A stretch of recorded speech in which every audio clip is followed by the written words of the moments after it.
I recently watched the 2018 remake of Suspiria, which is about a coven of witches who are in charge of a dance studio. It's really a wild film, macabre and terrifying and beautiful.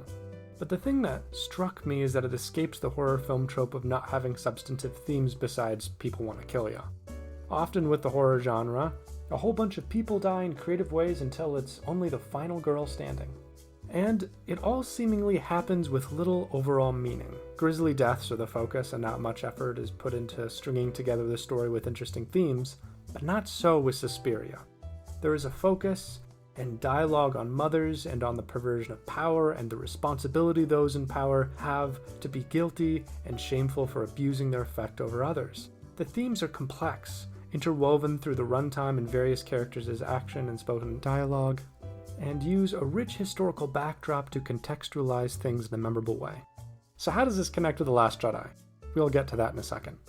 I find The Last Jedi to be a fascinating study of cultural dialectic because it stands as an outlier in many ways. It feels like fans, critics, and the random bystander would be fine with agreeing with such statements as, The Force Awakens was pretty alright. Avatar movies are nice to look at but don't have the most compelling stories. Indiana Jones and the Crystal Skull felt like having a fever dream after you drank a whole bottle of NyQuil. The prequel Star Wars movies have awful dialogue but provided world building that other creators did some great things with. I don't like Ryan Johnson. Marvel's universe seems to be running out of steam lately, and that watching through the 2016 Ghostbusters remake is the cinematic equivalent of being waterboarded. So with all these commonly accepted cultural truths, it's strange to me that 5 years later, the internet still can't seem to agree on whether or not The Last Jedi is good or bad. I guess I'll show my hand now. I think it's bad. Real bad.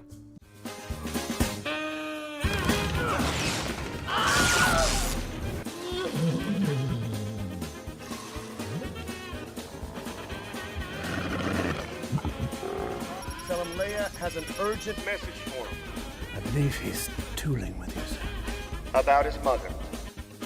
It's so horrible. I mean, if this were a real movie, it would be so embarrassing for anyone involved. Now, I will nuance it with this. When I first saw The Last Jedi, I absolutely hated it. As time has gone on, I have mellowed out a bit, and now think it's only pretty bad. But I'm always surprised when I see new articles or videos providing defenses for what I think is obviously a failure of a film. Funny that I brought up failure, because that's today's topic. See, the main defense I have seen for The Last Jedi is this idea that the movie is actually good, because all these seemingly random, disparate, and strange story threads actually have some kind of overarching theme, and that theme, Last Jedi apologists argue, is failure. Now this got me real confused when I first heard about this theory. I scratched my head for a bit because it didn't make no sense, and then I figured it out. It's because it doesn't make any sense. See, more needs to go into something having a theme than, oh, that thing happened during the plot. Just because something occurs in a film doesn't mean that that's the film's theme. A theme is an idea or a concept that a movie comments on in some way, through character decisions or dialogue, etc. The theme for the movie Prisoners isn't children being kidnapped. That is something that happens in the plot of the film, sure, but the theme isn't merely what takes place. Toy Story's theme isn't toys getting lost. No, the theme there is something more like friendship can be found in unlikely places, or befriend the people you don't agree with instead of throwing them out of the flippin' window. A theme is the meaning that can be drawn out from the events and choices seen in the movie. But because Last Jedi apologists have been forced into the corner, there must be a theme for this flick, something that gives the whole thing a unifying gestalt, some panache. Poe's rebellion against the dumb pink-haired lady and the Canto Bight fiasco have to tie in somehow to the rest of the film, otherwise a major chunk of the runtime is just filler garbage, seriously affecting the quality of the film, which it does. But let's break it down real quick, just to make sure. For the A-plot of the film, we follow Rey as she makes her way to Luke's Hermit Island getaway, where she tries to convince him to train her. Now Luke does mention the idea of failure when he is training Rey. He mentions it in connection to the Jedi and how they fail in protecting the galaxy by allowing Darth Sidious to rise and wipe them out. The legacy of the Jedi is failure. And during his rant, he also mentions his personal failure in not being able to stop Ben's fall to the dark side. And I was left with shame and with consequence. Now, the idea that we see here is that Luke allowed his fear to dictate his actions, which is why he almost killed his nephew. So a possible theme for Luke's failure could be, don't let fear control you, or the more you try to control fate, the worse things will get, or something along those lines. But the theme for the Jedi's failure in allowing Sidious to rise is very different. They were lazy and allowed their vision to be clouded. A theme for their failure would be something more along the lines of, stay vigilant even when things appear to be alright. Already we have quite a difference between Luke's failure and the Jedi's failure. And to make matters worse, neither of these themes seem to play into the rest of the part that Rey plays in The Last Jedi. Rey eventually leaves the island to seek out Kylo and fails to turn him away from the dark side, but Kylo isn't willing to let go of his hatred, and Rey isn't willing to abandon her friends. She later helps her friends escape by lifting rocks, succeeding in saving them. Any kind of failure that Rey experiences isn't connected to the kind that Luke or the Jedi experienced, thematically speaking. It's not her fault that Kylo refuses to come back to the light, so even within this part of the story, the idea of failure fails to be coherent. In the second plotline, Poe forms a little rebellion because Pink Hair Lady isn't coughing up a secret plan, so he understandably thinks that she's just having them sit on their butts, waiting for death. His little resistance within the resistance movement fails, I guess, but it turns out that the Pink Hair Lady had a plan all along, albeit a really obvious and dumb one that involved flying in a really obvious fashion to the planet they were close to, right in front of the enemy ships. So I guess there's lots of failure in this part of the story as well, but it's not thematically connected to fear or the Jedi or anything previously mentioned. In fact, it's quite muddled in terms of what we are supposed to take away from this part of the story. The final thread, infamous for Finn and Rose Canto Bight excursion, is just, well, definitely the worst of the lot.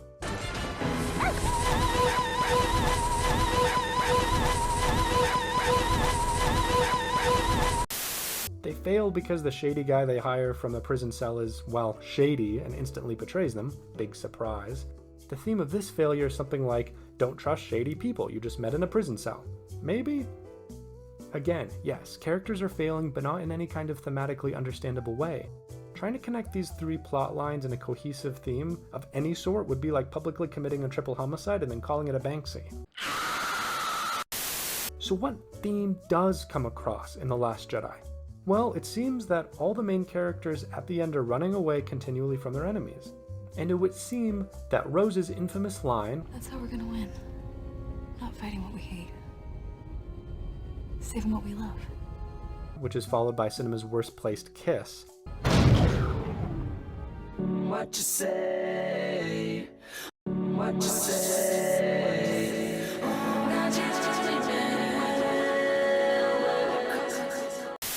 Holds some answers as to what Rian Johnson was trying to do. It would appear that Rian Johnson is subverting expectations, casting their running away to fight another day as winning, not actually as failure, because if they were to win by destroying what they hated, I guess that would be bad according to Rose's dialogue. So what Rian Johnson himself wrote reveals that no, failure is not the theme. Escaping is posited as succeeding. When we look at The Empire Strikes Back, we could try to say that because Luke fails to finish his training and Han and Leia fail to escape the Empire's grasp, and Luke fails to beat Darth Vader, that the theme of that movie is failure. But I've never heard anyone try to say anything silly like that. Sure, the characters don't succeed in many ways, but they learn important lessons and the story is developed in an interesting direction. Possible themes here are the importance of friendship, free will versus destiny, and the inescapability of your own past and family heritage. It's a combination of the lessons they learn, as well as the meaning that we take away from the story as a whole that makes up the themes of the story. At the end of the day, a theme isn't just something we can slap onto a movie. It's something the movie has to make us feel, something it communicates with every frame. This is the ending of The Last Jedi. Does this communicate failure? Is it a pensive, thoughtful moment where characters are reflecting on how they didn't live up to their own standards or overcome their enemies? No, it's just an empty frame in an empty movie. Something like this, on the other hand, would have been far more fitting. But no, I don't think Mr. Johnson wanted us to feel the failure at the end because that wasn't his focus. That wasn't the topic the film was really trying to explore, and really, in the end, this movie didn't have a focus. And that's why these attempts to cobble together a theme for this mess of a movie just don't really land. When a story does have a tight thematic message and rich truths it wants to impart, there is an indelible effect a story like that has on us. In Suspiria, the actions taken by characters are thematically connected into a coherent message. How that message can be seen and interpreted is up to the audience, but it does at least give the audience something. But when I left the theater for The Last Jedi, I felt numb, a strange emptiness I don't usually feel at the end of movies. And at the end of the day, that's what this Star Wars movie is. Empty.